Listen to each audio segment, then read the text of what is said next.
चलो हम लोग लॉज ऑफ मोशन फर्स्ट देख लिए हैं, है ना, और some common forces in mechanics भी देख लिए थे। मैकेनिक्स में कुछ फोर्स जो यूज होगा उसको देख लिए थे। क्या क्या यूज होगा? तो पहला क्या बताए थे? Weight force. सेकंड में नॉर्मल फोर्स। तीसरा स्ट्रिंग फोर्स। चौथा स्प्रिंग फोर्स। पांचवा सीडो फोर्स, है ना। तो इतना ही अभी यूज होगा, है ना। इसके बाद फ्रिक्शन फोर्स, उसका अलग चैप्टर ही रहेगा, है ना। चलो अब न्यूटन सेकेंड लॉ समझते हैं। लिखो आगे, Newton second law. Newton second law. First law तो गैलीलियो का ही लॉ था ना। उसमें क्या कहा? फर्स्ट लॉ में क्या कहा न्यूटन कि अगर कोई कांस्टेंट वेलोसिटी से ऑब्जेक्ट चल रहा है स्ट्रेट लाइन में तो कोई फोर्स लगाने की ज़रूरत नहीं होगा। हाँ, फोर्स लगा करके उसके स्टेट को चेंज कर सकते हैं। मोशन में है तो रेस्ट में ला सकते हैं, रेस्ट में है तो मोशन में ला सकते हैं, यही ना। और कौन सा डेफिनेशन दिया था फर्स्ट लॉ में? कौन सा डेफिनेशन होता है फोर्स का? क्वालिटेटिव और क्वांटिटेटिव दो होते हैं ना। तो फर्स्ट लॉ में न्यूटन ने कौन सा डेफिनेशन दिया? क्वालिटेटिव या क्वांटिटेटिव? क्वालिटेटिव। और सेकेंड लॉ में उन्होंने क्वांटिटेटिव बताया, मतलब फोर्स का वैल्यू बताया, है ना। तो सेकेंड लॉ जो है वह न्यूटन का सेकेंड लॉ फोर्स का कैसा डेफिनेशन देता है? क्वालिटेटिव कि क्वांटिटेटिव? क्वांटिटेटिव लॉ, है ना, क्वांटिटेटिव डेफिनेशन बताता है। लिखो लिखो पॉइंट करते हुए, Newton second law, Newton's second law gives कैसा? क्वालिटेटिव या quantitative? Quantitative. Quantitative quantitative definition of, quantitative definition of force. क्या कहा? तो देख सकते हो, इसको समझ सकते हो। जैसे मान लो कोई ऑब्जेक्ट है, मान लो इसी को कर रहे हैं, है ना। ऐसे मान लो ये प्लैंक है, इसको हम ऐसे फोर्स से मार देंगे ऐसे, है ना। तो ये ब्लॉक गया, ये मान लो पेन है जो है, ये जा रहा है तो मोमेंटम होगा ना, और फिर ये इधर से आ गया, है ना। तो मोमेंटम में जो चेंज हुआ ना, इसके कारण इस पर फोर्स लगा है ना।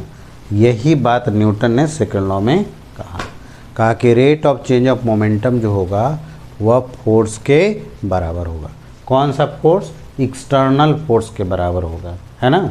लिखो न्यूटन सेकेंड लॉ का स्टेटमेंट लिखो, तो स्टेटमेंट लिखो। लिखो rate of change of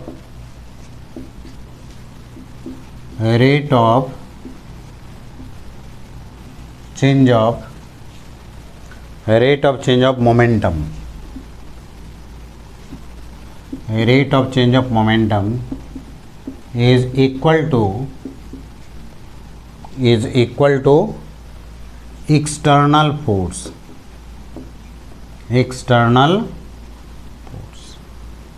rate of change of momentum is equal to external force, है ना। तो उन्होंने ऐसे बोला, मैथमेटिकली ऐसे लिखोगे, एक्सटर्नल फोर्स जो होगा ना वह dp/dt होगा। यहाँ p क्या है बताओ?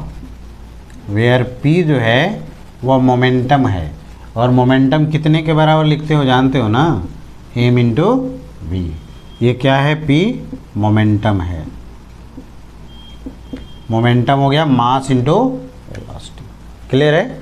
तो न्यूटन ने सेकेंड लॉ में ये लिखा है, तो इसको मैथमेटिकली लिखो पहले। F external is equal to, external ये शॉर्ट फॉर्म में लिखा हुआ है ना, F external is equal to dp/dt। F external is equal to dp/dt, है ना। इसको और भी हम एक्सटेंडेड फॉर्म में लिख देते हैं, समझो यहाँ से। हो गया? ये तो समझ में आ रहा है ना। m क्या है? मास, और भी वेलोसिटी।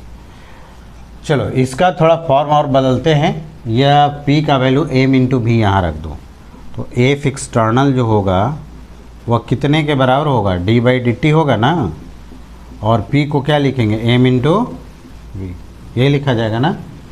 ये तो u इंटू वी का फॉर्म है, u इंटू वी का डिफरेंशिएशन आपको बताए हैं, बताओ तो d by D X of u into V कितना होता है। फर्स्ट फंक्शन को छोड़ दिए, डिफरेंशिएट करना है, प्लस सेकंड को छोड़ दिए, डिफरेंशिएट करना है, यही ना। तो डिफरेंशिएशन का ये रूल है, इसी के रूल से यहाँ पर किसके रिस्पेक्ट में डिफरेंशिएट करना है, ये बताओ, टाइम के रिस्पेक्ट में। तो एफ एक्सटर्नल जो होगा, पहले फर्स्ट फंक्शन छोड़ दें, किसको डिफरेंशिएट करें, सेकंड को, कितना हो जाएगा, D V by D T, plus अब सेकंड फंक्शन को छोड़ देते हैं, डिफरेंशिएट करते हैं किसको, फर्स्ट को, है ना। तो ये जनरल फार्मूला हो गया, न्यूटन ने यही फार्मूला बताया था, लेकिन है ना, यही फार्मूला न्यूटन सेकंड लॉ के नाम से जानते हैं। अब इसमें स्पेशल केस करेंगे, पहले इतना लिखो। चलो आगे बढ़ते हैं। देखो एफ एक्सटर्नल इजकल टू कितना है, M D V by D T plus भी D M by D T. अब यहाँ केस वाइज करो, केस फर्स्ट में अगर मान लो कि वेलोसिटी जो है वो कांस्टेंट है, इफ ऑब्जेक्ट का वेलोसिटी क्या है, कांस्टेंट, अगर कांस्टेंट होगा तो उसका डिफरेंशिएशन कितना होगा, D V by D T कितना हो जाएगा, जीरो, ये कांस्टेंट का डिफरेंशिएशन जीरो होता है। अब इसमें बताओ कि A D V by D T तो जीरो हो गया, तो क्या बच जाएगा, फोर्स का फार्मूला क्या बच जाएगा, ये बताओ, एफ एक्सटर्नल कितने के बराबर हो जाएगा, भी D M by D T, यही ना। तो इसको याद रखना है, ये तब यूज करेंगे जब मास सिस्टम से चेंज करेगा, है ना। कब यूज करना है इसको, जब सिस्टम से मास चेंज कर रहा है ना। जैसे मान लो एक बैलून में हवा भर दी और उसको पंचर कर दिए, तो हवा तो निकलेगा, है ना। तो वैसे सिचुएशन में जब मास चेंज होना, तो ये फोर्स का फार्मूला यूज करना। तो इसको लिख लेना, यूज व्हेन मास चेंज, मास जब चेंज करेगा। अच्छा, और वेलोसिटी क्या रहेगा, कांस्टेंट। देखो वेलोसिटी क्या रहेगा, कांस्टेंट। अच्छा, केस सेकंड में देखो, अगर मान लो कि मास कांस्टेंट है, मास कांस्टेंट, जैसे एक पार्टिकल का, छोटा सा पार्टिकल जिसमें डायमेंशन नहीं होगा, उसका मास क्या रहेगा, कांस्टेंट। अगर मास कांस्टेंट होगा तो उसका बताओ डिफरेंशिएशन कितना लिख दोगे, ये बताओ। अब इसमें बताओ, ये वाला टर्म तो क्या हो जाएगा, ज़ीरो, बच जाएगा कितना, F external is equal to M D V by D T. तो उसको लिख देते हैं, समझो इसको, एफ एक्सटर्नल जो लिखेंगे वह कितना हो जाएगा बताओ, M D V by D T. और D V by D T जानते हो ना क्या होता है, क्या होता है बताओ। तो ये मास इंटू एक्सेलरेशन हुआ। तो ये फार्मूला कब यूज होगा, जब मास कांस्टेंट रहेगा, जब मास कांस्टेंट रहेगा। चलो लिखो ये दोनों को, हो गया। चलो आगे बढ़ें। सबसे पहले हम इस पर क्वेश्चन करके देखते हैं। इस पर ये वाला फार्मूला, फर्स्ट वाला जो फार्मूला है वह कब अप्लाई होगा, ये बताओ। जब वेलोसिटी कांस्टेंट होगा और मास वैरी करेगा, जब वेलोसिटी कांस्टेंट होगा और मास वैरी करेगा, ठीक है। तो देखो सबसे पहले इस पर हम क्वेश्चन कर लेते हैं, उसके बाद इस पर करेंगे। क्लियर है, मिटा दे इसको। देखो क्वेश्चन लिखो तो,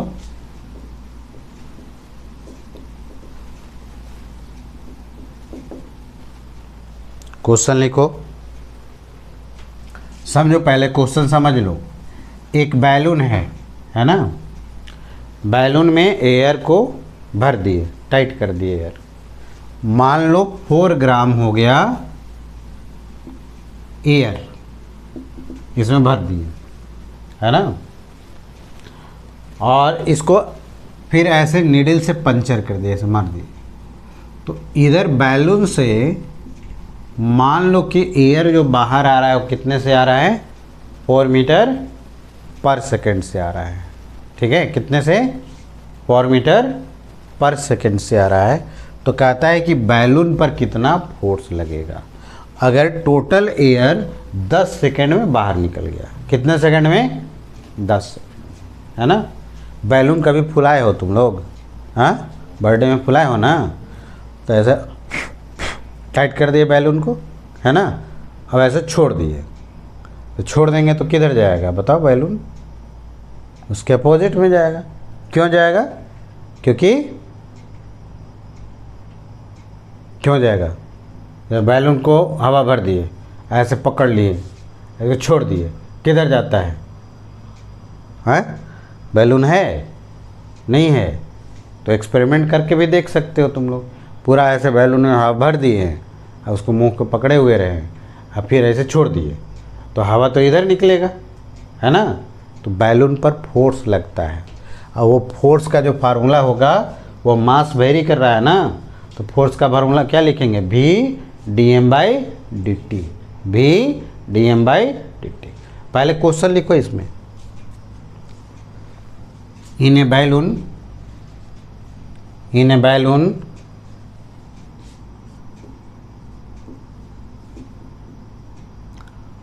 4 ग्राम air is filled, 4 gram air is filled if balloon is punctured, balloon is punctured, then air coming out from the balloon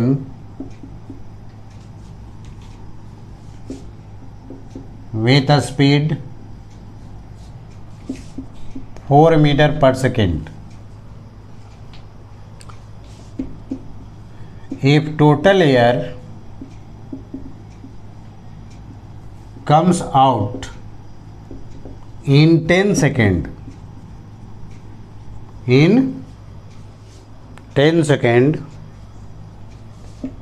then find the force acting on balloon। ठीक है, बताओ कौन सा फार्मूला लगाओगे। ए फिजिकल टू जानते हो ना क्या, V/dm/dt। तो यहाँ पर मास तो निकल रहा है ना, अगर मास निकल रहा है सिस्टम से तो मास धीरे धीरे डिक्रीज करेगा, तो dm/dt जो है वह नेगेटिव रखना होगा। क्या रखना पड़ेगा, नेगेटिव।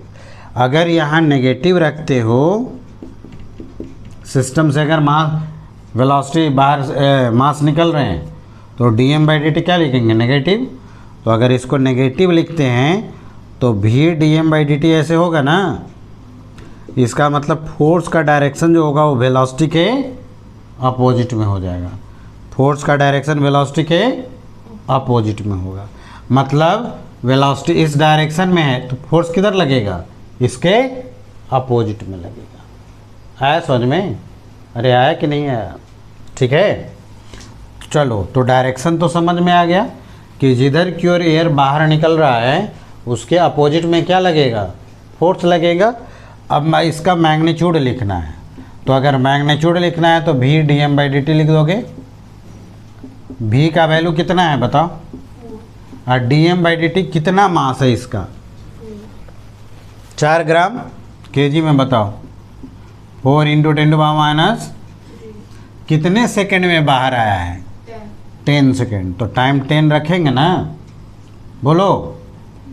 तो ये कितना हो गया, 16, और ऊपर चला जाएगा ये भी, तो कितना हो जाएगा, 10⁻⁻, अच्छा, या फिर ऐसे रखो, 10 रख सकते हैं ना, तो 1.6 इंटू 10⁻³ न्यूटन लिख सकते हैं।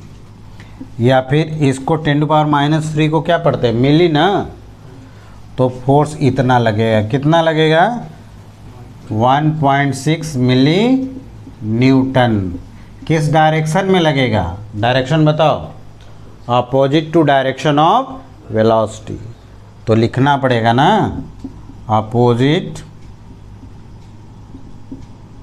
टू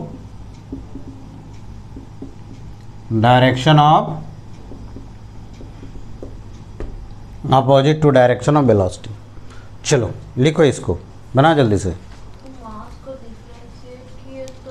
डिफरेंशिएट नहीं किए हैं, ये चेंज इन मास है ना, हाँ ये चेंज इन टाइम। वेरिएबल रहता मास तब ना डिफरेंशिएट होता है ना। ये मास जैसे चेंज हुआ, फाइनल माइनस इनिशियल, है ना। तो देखो ऐसे भी इसको लिख सकते थे, देखो इसको माइनस हटा दिए, इसको ऐसे लिख सकते थे, फोर्स यहाँ पर लिख दें एफ, ये भी हो गया, भी कितना दिया है 4, और डीएम का मतलब हो गया चेंज इन मास। तो इनिशियली मास कितना था 4 ग्राम, फाइनल में पूरा एयर बाहर निकल गया, कितना हो जाएगा 0, तो फाइनल 0 हो गया। हाँ, इनिशियल 4 ग्राम हुआ, तो 10⁻³ लिख सकते हैं ना केजी में। और टाइम कितना हुआ, कितना टाइम में निकला है 10, इनिशियल कितना होगा 0, यही ना। तो ऐसे भी लिख सकते हैं। तो अगर ऐसे लिखते तो रिजल्ट वही आ जाता ना, नेगेटिव में आ जाता। तो ये नेगेटिव इधर लिख रहे हैं, देखो ए फिजिकल टू कितना हो जाता बताओ, -16 इंटू 10⁻³ बाई 10 ना। अब ये 10 से अगर डिवाइड करते तो -1.6 इंटू 10⁻³ हो जाता ना। इसका मतलब फोर्स जो हो जाता -1.6 मिली न्यूटन। ये माइनस साइन क्या इंडिकेट करता है कि जिस डायरेक्शन में वेलोसिटी है उसके अपोजिट डायरेक्शन में फोर्स लग रहा है। आया समझ में। तो ये dm/dt मतलब change in mass by change in time लिखा हुआ है। तो ऐसे भी तुम बना सकते हो या फिर डायरेक्टली वैसे भी बना सकते हो। ठीक है, आ रहा है समझ में। बोलो कौन तरीका ठीक लग रहा है, ये वाला कि वो वाला, ये वाला, हाँ वही से बना लो, इसको मिटा देना। चलो आगे बढ़े।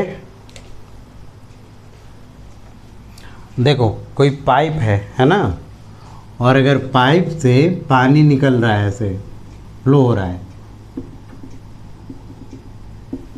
तो यहाँ भी तो सिस्टम से मास जा रहा है ना। ठीक है, तो यहाँ भी पाइप पर फोर्स लगेंगे। ठीक है, तो इसको हेडिंग लिखो दो, force exerted by fluid. Fluid का मतलब क्या होता है, जो फ्लो कर सकता है। जो फ्लो कर सकता है उसका नाम क्या है, फ्लूइड। कौन फ्लो कर सकता है, लिक्विड भी और गैस भी। तो ये दोनों के लिए फार्मूला होगा, लिखो दो, force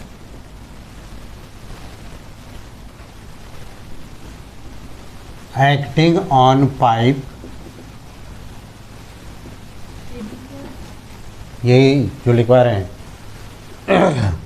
force acting on pipe due to flow of fluid, due to flow of fluid. Force acting on pipe due to flow of fluid. Fluid के फ्लो करने के कारण कितना फोर्स लगेगा, समझो। मान लो यही पाइप है और इस पाइप से फ्लूइड पास कर रहा है ऐसे। ठीक है, मान लो यहाँ से बाहर जो जा रहा है फ्लूइड, पानी ही मान लो ना, है ना। जैसे नल खोलते हैं ना, या फिर पाइप रहता है ना, तो पाइप से पानी जाता है ना, तो फोर्स तो लगाएगा ना वो कुछ ना कुछ। तो मान लो v वेलोसिटी से पानी बाहर निकल रहा है, इसका क्रॉस सेक्शनल एरिया ये। ठीक है, यहाँ भी तो पानी बाहर जा रहा है ना सिस्टम से, तो फार्मूला कौन लगेगा फोर्स का, F = v dm/, अच्छा dm/dt यहाँ पॉजिटिव होगा या नेगेटिव होगा, नेगेटिव होगा। क्यों, क्योंकि सिस्टम से मास बाहर जा रहा है। आ रहा है समझ में?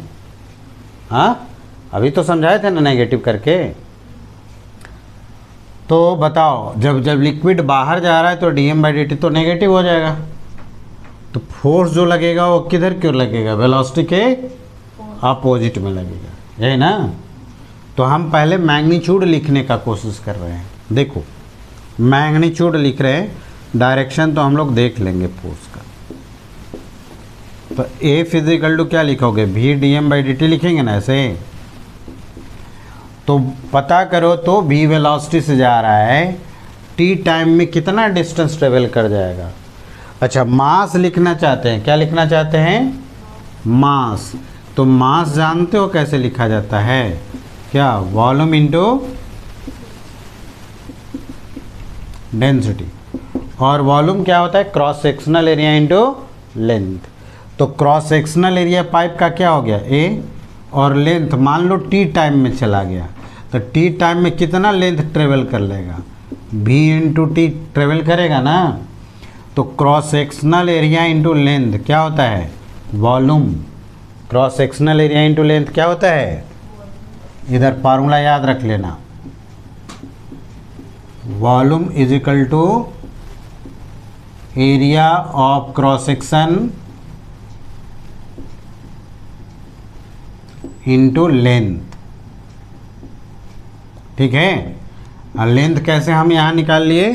Velocity into time. मान लो ये जो लिक्विड फ्लो कर रहा है या फिर फ्लूइड फ्लो कर रहा है, उसका डेंसिटी मान लेते हैं रो। तो मास जो है वो मास कितना हो गया? ए रो भी टी होगा ना। अब इस इक्वेशन में रख देते हैं। नाउ एफ जो हो गया वह भी d/dt, और m यहाँ पर रखो, कितना हो जाएगा?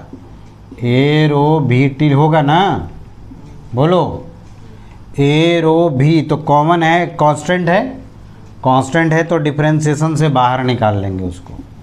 तो ये हो गया भी ए रो भी, क्या बच गया यहाँ पर? टी। तो dt/dt ना, और dt/dt कट के कितना हो गया? तो बताओ फोर्स का फार्मूला कितना हो गया? Rho a V square. F is equal to rho a V square. ये मैग्नीट्यूड हो गया, है ना। चलो लिखो इसको। चलो आगे समझते हैं। तो जब भी कभी पाइप से फ्लूइड पास करेगा तो फोर्स का फार्मूला कितना लिखना? रो ए वी स्क्वायर। इसमें रो क्या है? डेंसिटी ऑफ लिक्विड या फ्लूइड। ए क्या है? Area of cross section. Area of cross section का मतलब जिससे फ्लो हो रहा है, जैसे मान लो इससे फ्लो हो रहा है, तो ए वाला जो एरिया ऑफ क्रॉस सेक्शन का लाएगा। ठीक है। अभी तो समझ में आ रहा है क्या है? वेलोसिटी। डायरेक्शन थोड़ा समझ लो। तो डायरेक्शन तो हम बताए थे ना कि जैसे मान लो ए फिजिकल टू है तो कितना लिखेंगे? v dm/dt। तो अगर सिस्टम से बाहर जा रहा है, यानी पाइप से मान लो पानी बाहर जा रहा है, तो dm/dt पॉजिटिव होगा कि नेगेटिव हो जाएगा? नेगेटिव होगा। जब नेगेटिव हो जाएगा तो फोर्स का डायरेक्शन वेलोसिटी के अपोजिट हो जाएगा, है ना। अब मान लो पाइप के अंदर आ रहा है तो सिस्टम में मास बढ़ रहा है ना, और जब सिस्टम में मास बढ़ेगा तो dm/dt पॉजिटिव हो जाएगा। और जब पॉजिटिव होगा तो फोर्स का डायरेक्शन किसके डायरेक्शन में हो जाएगा? वेलोसिटी, है ना।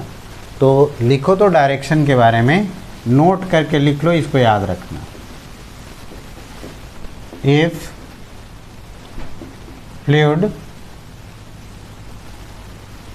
outgoing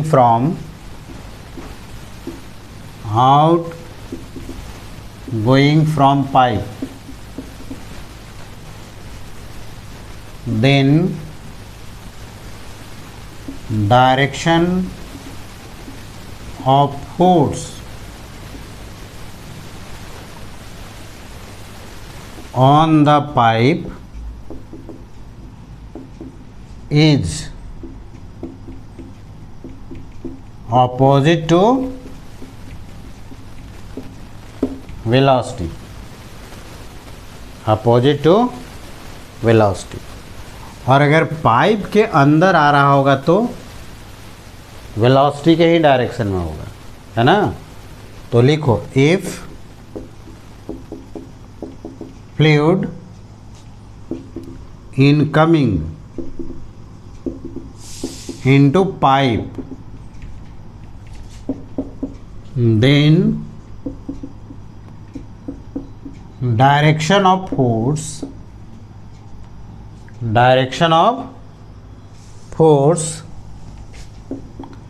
is in the direction of क्या, velocity, in the direction of velocity. हो गया यहां तक। चलो अब इसको एक प्रॉब्लम में डाल करके समझते हैं, समझो।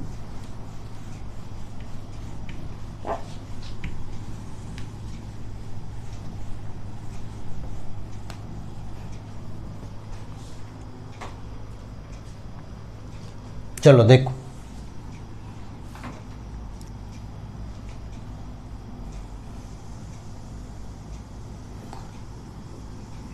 लिखो क्वेश्चन। एक पाइप है इस तरह से बेंड किया हुआ, है ना।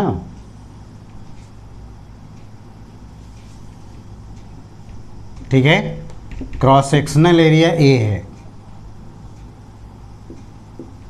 और इसमें लिक्विड जो है वह नीचे की ओर आ रहा है, v वेलोसिटी से जा रहा है, इधर v वेलोसिटी से अंदर आ रहा है। ठीक है, तो कहता है ये जो बेंड किया हुआ है इस पर फोर्स बताओ, है ना। लिखो find force acting on bend portion, bend portion. ठीक है, तो फोर्स का मैग्नीट्यूड तो बताए हैं ना, फोर्स का मैग्नीट्यूड कितना बताए हैं। जब फ्लूइड पास करता है तो फोर्स का मैग्नीट्यूड कितना बताए हैं, रो ए वी स्क्वायर।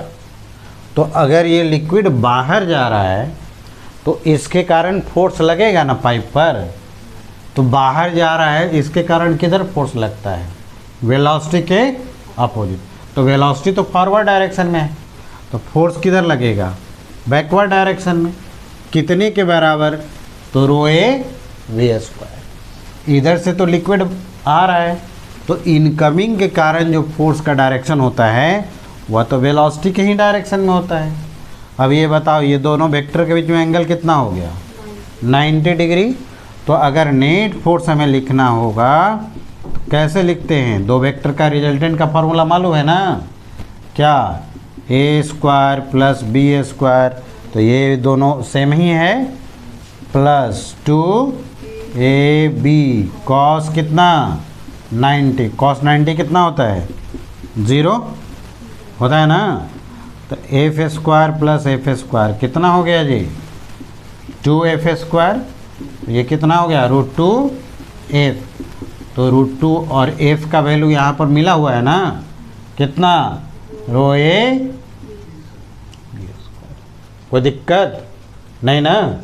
अच्छा, इसका रिजल्टेंट किधर की ओर जाएगा ये बता सकते हो तुम लोग, किधर की ओर जाएगा रिजल्टेंट।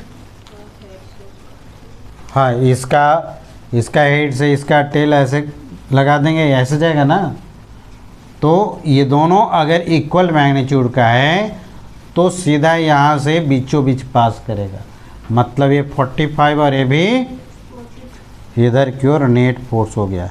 इसीलिए अगर कोई पानी, पाइप से पानी फ्लो हो रहा है ना, तो अगर उसको ऐसे बेंड करोगे तो जहाँ पर बेंड करोगे ना उधर ही फट जाता है, अगर कमज़ोर पाइप रहेगा तो। आया समझ में। चलो लिखो यहाँ तक। चलो अब देखते हैं न्यूटन्स थर्ड लॉ, है ना। उसके बाद एक और फार्मूला बच गया ना, एफ में दो फार्मूला निकाले थे, F is equal to V D M by D T और F is equal to M into A, है ना। तो F is equal to M into A जो होता है वह इक्वेशन ऑफ मोशन कहलाता है। क्या कहलाता है, इक्वेशन ऑफ मोशन कहलाता है। ठीक है, उस पर बहुत सारे वेरिएशन होगा क्वेश्चन का, तो उसको बाद में करेंगे, लेकिन न्यूटन थर्ड लॉ पहले पढ़ लेते हैं। तो लिखो न्यूटन्स थर्ड लॉ।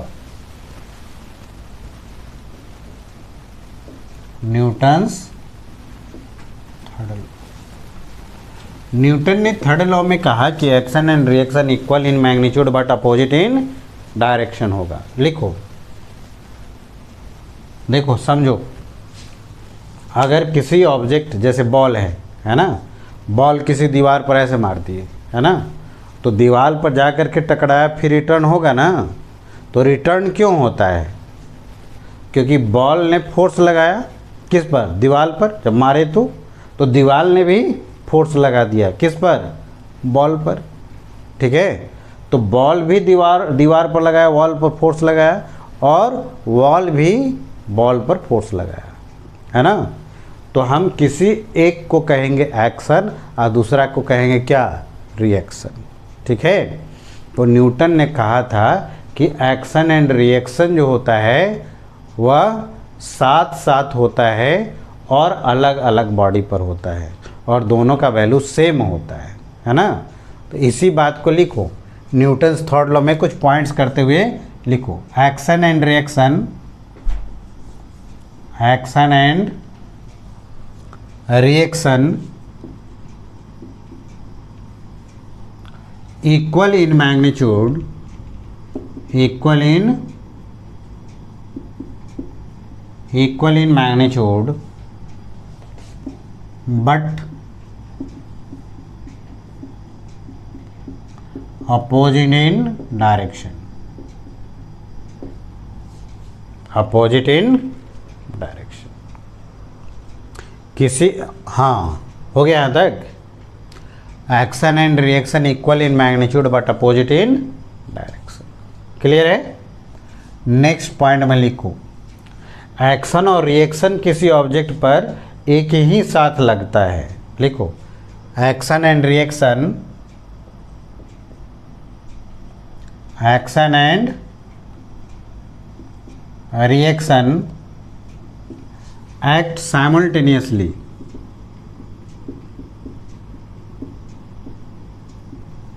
साइमल्टेनियसली, ठीक है, एक साथ लगता है, इसीलिए हम किसी को भी एक्शन बोल सकते हैं, किसी को रिएक्शन। ठीक है, क्योंकि दोनों एक ही साथ लगता है और दोनों अलग अलग बॉडी पर लगते हैं। तो नेक्स्ट पॉइंट में लिखो, action and reaction act on different bodies.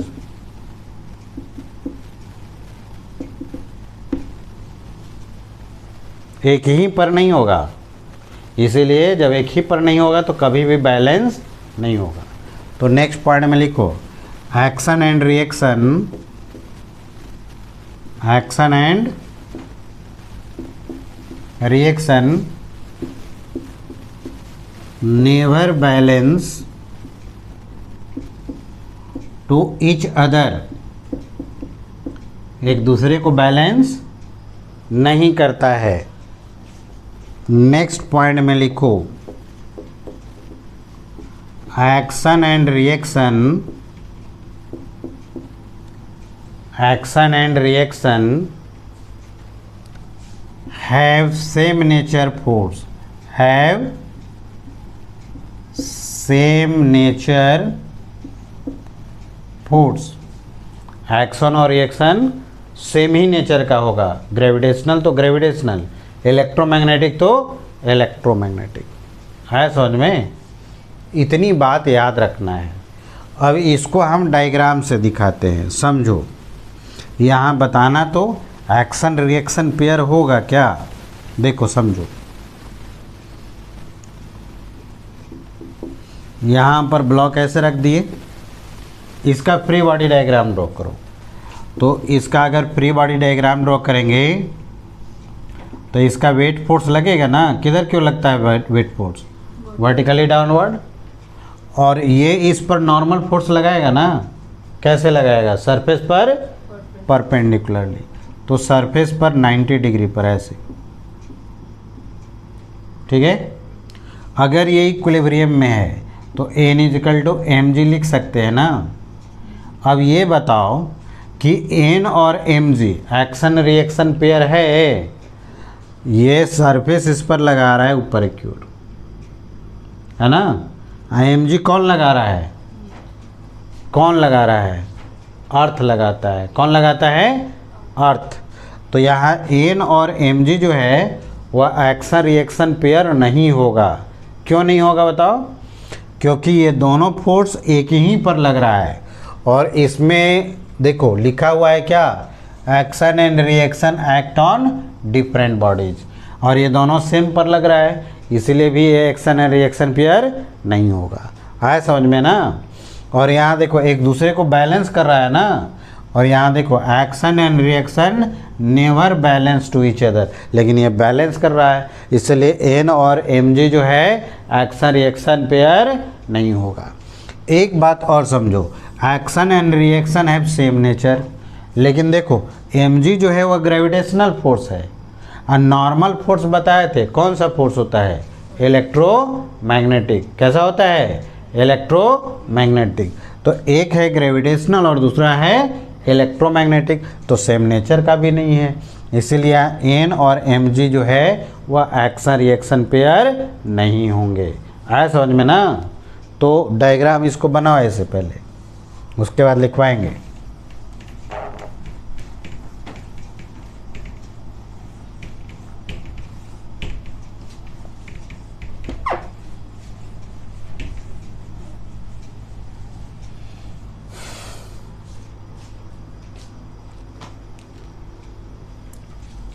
लिखो इसमें एन एंड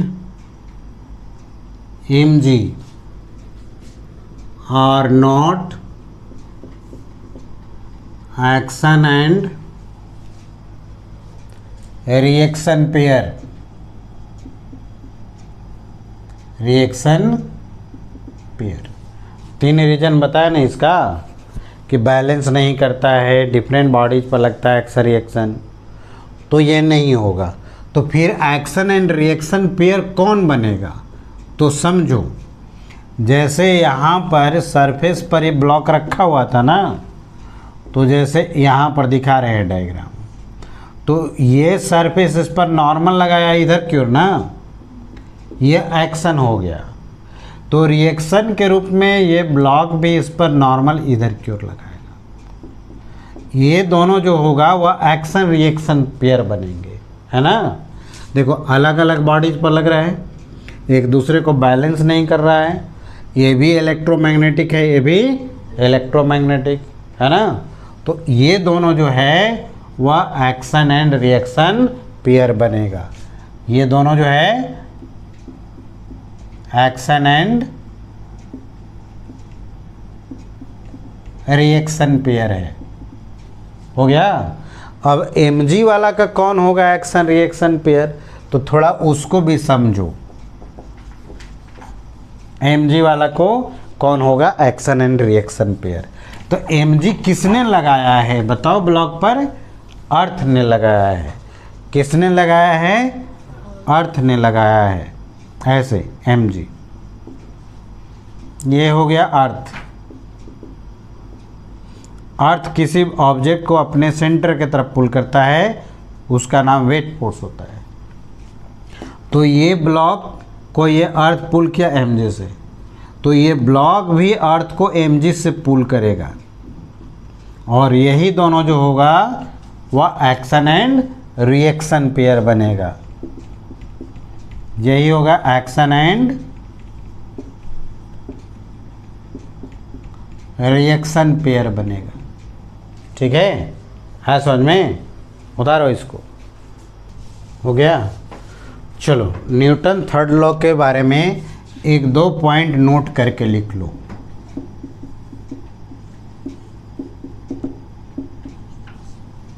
ये जो है वह दोनों फ्रेम में वैलिड होता है, without pseudo force, inertial frame में भी और नॉन इनर्शियल फ्रेम में। तो लिख लो Newton's third law, Newton's third law valid in both frame inertial and non inertial दोनों में ही वैलिड होता है समझ में ना।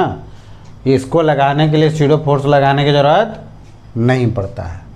आज दूसरा लिख लो, न्यूटन्स थर्ड लॉ हमेशा वैलिड नहीं है, कहीं कहीं नहीं वैलिड होता है ना। तो लिखो सेकेंड पॉइंट में, Newton's third law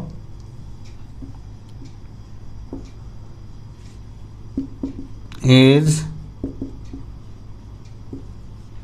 always not valid।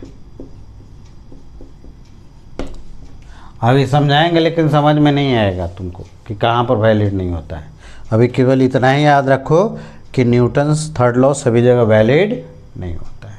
ठीक है, तो न्यूटन फर्स्ट लॉ सीख लिए, सेकेंड लॉ बता दिए, थर्ड लॉ बता दिए, है ना। अब नेक्स्ट क्लास में F=ma पर प्रॉब्लम को सॉल्व करने के लिए समझाएंगे। ठीक है, चलो आज इतना ही रहने दो।